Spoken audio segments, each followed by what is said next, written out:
That positive strides are being made and much is in motion to demolish our current prison facility and have a new one constructed. Just a few weeks ago, the United Nations Office for Project Services, or UNOPS, made a visit to Sint Maarten to assess the project and met with stakeholders where fruitful meetings were had and some agreements are currently in the pipeline to be signed. With these positive developments in motion, my delegation and I, along with representatives from the 4 ministries of justice within the kingdom, all made a visit to the prison of Boneiro.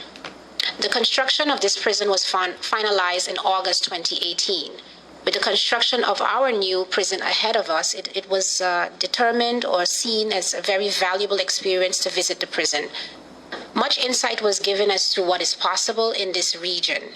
We also gained some insight into possible pitfalls in the trajectory of building a new prison in the Caribbean, and we look forward to be able to have that continued relationship with the director and others who were involved in building the prison in Boneiro.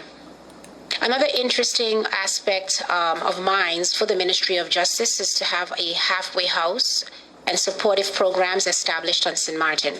For this, I was quite elated that my team was able to make arrangements for us to visit one in Boneiro.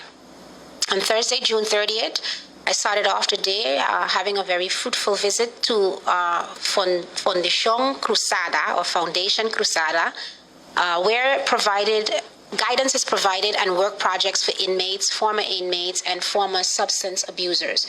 It is also a halfway house for former inmates and provides guided living for at-risk youth, as well as shelters for women.